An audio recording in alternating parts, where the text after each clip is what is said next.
Okay. The real ending to our last adventure, Chapter 3.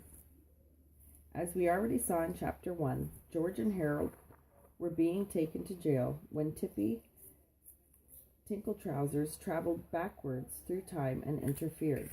But what would have happened if he hadn't showed up? What was supposed to happen before Tippy so rudely interrupted them? Well, sit back and get comfortable, because you're about to find out. Sounds interesting.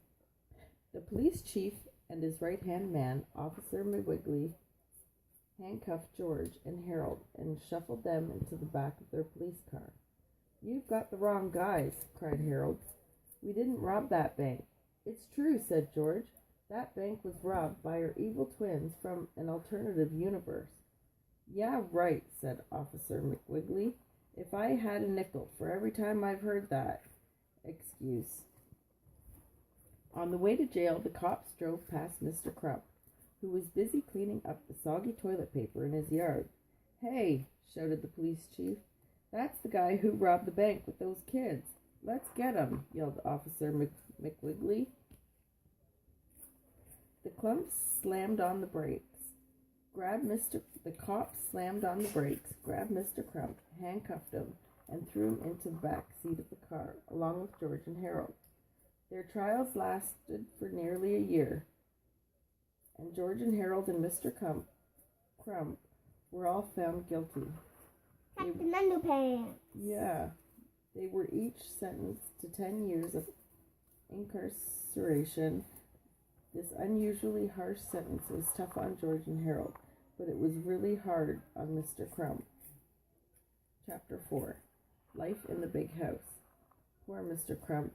He had been locked up at the Buckeye State Penitentiary for months, and the little of a jailbird just wasn't his thing. All day long he had people bossing him around. He ate nutritionally deficient, horrible-tasting meals in a filthy cafeteria.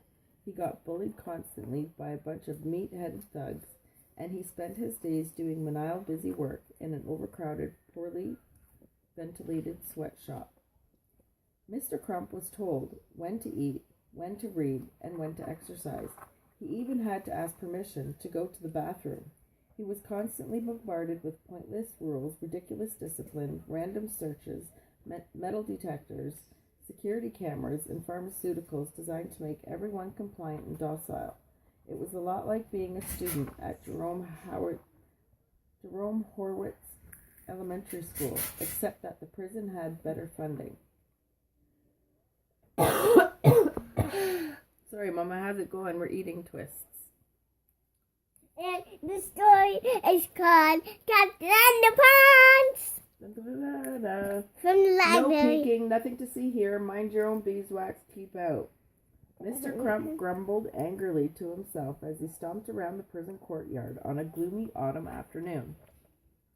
In the center of the courtyard, a giant green tarp shielded everyone's eyes from something large and tall that was being built in honor of the Buckeye State Penitentiary's upcoming 10-year anniversary. Everyone assumed it was some kind of statue. But since nobody had seen this top-secret project, not even the warden, nobody was quite sure what it was. "I'm sick of this place," Mr. Crump muttered to himself. "Everybody's always telling me what to do. If one more person gives me another order, I think I'm going to go crazy." "Hey, fatty," shouted a tiny inmate, working behind the green tarp. "Give me that hammer over here." Mr. Crump clenched his fist furiously. "You can't tell me what to do," he screamed. "You're a prisoner just like I am." "I most certainly am not like you," said the tiny prisoner.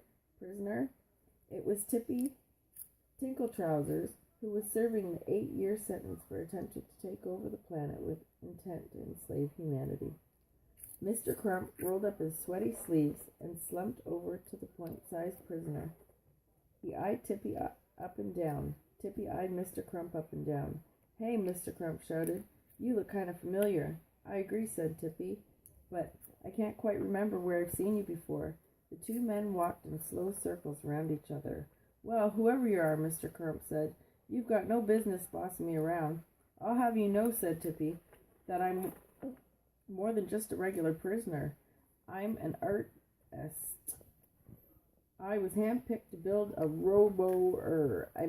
a statue by Warden Schmorden. Robber. Suddenly, a routine little man peeped his bulbous, dandruff-speckled head out from behind the green tarp.